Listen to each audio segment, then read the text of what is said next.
years. Our GOP powerhouse panel, former Minnesota Governor Tim Pawlenty, RNC Communications Director Sean Spicer, and former Bush Cheney senior advisor and MSNBC contributor Robert Traynham. Thanks, all of you. Good to have you back. Governor, I'll start with you. There are a bunch of really tight governor's races on right now. One of the wildest seems to be Rick Scott versus Charlie Crist in Florida. We all remember Fangate. Of course, Crist used to be a Republican, but he hasn't been able to pull away into the lead as a Democrat. What's going on down there? Well, I think, Ronan, that's a great question because all the attention is being paid on the Senate races and for good reason. But I think an untold story here is how close some of these Senate races are, or excuse me, governor's races are in a pretty good Republican year for Republican incumbents who are in trouble. So I think the Republicans are going to pull it out in those key states, but those races are a lot closer than they should be. And I think it speaks to the fact that governor's races are a little more localized than Senate races in terms of the issues and some of the appeal that the candidates can bring forward. Robert, the very most expensive Senate race in the country is in North Carolina. Upwards of $100 million have gone into that race at this point. It was one of the swing states that Mitt Romney was able to wrestle away from the president back in 2012. So why is Thom Tillis still neck and neck with Kay Hagan? You know, that's an interesting state because obviously it has gone Republican for many, many years, and obviously President Obama won that state in 2008. You mentioned Mitt Romney won it back in 2012. You know, North Carolina is trending a little bit more blue given all the immigrants that are coming into the country and obviously a lot of military individuals as well. You know, that's a state that we probably should pick up tonight. My understanding is Kay Hagan is about 0.08 ahead of Thom Tillis, so it's in the margin of victory. I think the momentum is on Mr. Tillis' part, so I do think that is a race that Republicans will pick up this evening. But again, I think the real issue is that the state is becoming much more diverse than it typically has been under a Jesse Helms or previous Republican senator. Sean, we're also looking at some turnaround stories for the Republican Party. New Hampshire and Iowa, both states the Republicans lost badly in 2012, now trending in a very different way. What was different about the ground game on the Republican side this time? It's a great question. I would add, you know, Colorado in particular there, another purple state that I feel very good about today. I think we made a couple of decisions. We said we needed to get in a lot earlier.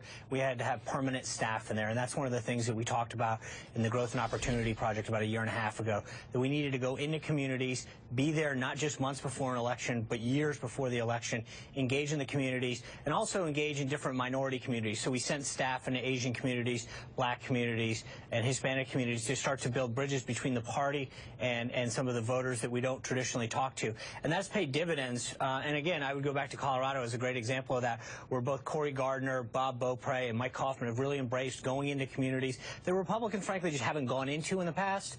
And I think it's going to pay dividends tonight for all three of them. Sean, if Republicans assume control of the Senate, what is, in very specific terms, a potential legislative priority that they could actually work with the president on? Is there any such priority on the table? Well, there's two that I can think of off the top of my head. One is the Keystone Pipeline. It's something that labor supports, which is a big constituency for the president. So it's something that will grow jobs, will grow long-term jobs with good benefits. These are the kind of jobs that we all talk about wanting to create in America. This is something the president sort of has been standoffish on and opposed, but I think he's got labor to back him up. I think that's something we can work on. Then trade and expanding how many products that we sell over is another thing that the president's talked about, and his own Democrats have opposed, especially Harry Reid. So I think as we look to open up markets and increase exports, get more American goods overseas, that's an area that Republicans would actually be glad to work with him on. But again, I think all of the focus for Republicans is going to be on those economic issues and growing the economy, trying to increase people's take-home pay. And maybe even some hope of bipartisanship on some of those economic priorities. But any chance of cooperation with this administration on, say, immigration reform? Well, look, I think, of course, there's always a chance. I think we sort of laid out the plan that we need to on immigration reform, which is, I think, one, there's a lot of skepticism among both House and Senate Republicans in dealing with this president, and the trust issue is a huge issue, and it shouldn't be overlooked. But second, I think Republicans, and especially we saw this summer with the flood of children over the border, really believe that we need to see a secure border and a secure border for a time before we start talking about trying to figure out how to bring more people in. So that's going to be one of those things that Republicans can work with the president on. But one, I think there's a trust issue there. And two is I think Republicans are going to want to see some very substantial progress made on securing the border before we start to look at, you know, immigration reform as a big piece of going forward. Governor Pawlenty, one big fixture of these midterms have been these sort of elder statesmen coming out of hiding. President Bill Clinton, a major presence on the Democratic side. On the other hand, you've got Mitt Romney really hitting the campaign trail aggressively. Do you see Mitt Romney as the elder statesman of choice for the GOP right now? Well, I think there are a number of figures in the Republican Party that are popular that most candidates would love to have come in and campaign for them. Mitt Romney is one of them, and he does a great job, and his popularity's actually gone up since he ran for president last time, so absolutely. And I think more broadly tonight, beyond the surrogate frenzy that you're talking about, the elections, if they go as many people are predicting, are going to reflect three things. One is it's going to be a referendum on the president, no denying that. Two is many of the swing Senate states are being fought on turf that is favorable to Republicans, or at least a neutral state, and that helps. And three, the candidates for the Republican Party are better this time. We've upgraded the quality and capabilities of our candidates, and I think those are three of the reasons why the Republicans are going to do quite well tonight. Robert, Mia Love is on track to make an interesting first record in Utah, could become the first black female Republican congresswoman. I want to get to you in just a moment, but first to Robert, why has this taken so long? Why is it taking so long for a black Republican female to get elected to Congress? Right. Well, that's a good question. Quite frankly, there hasn't been a really good quality of batch of candidates, if you will.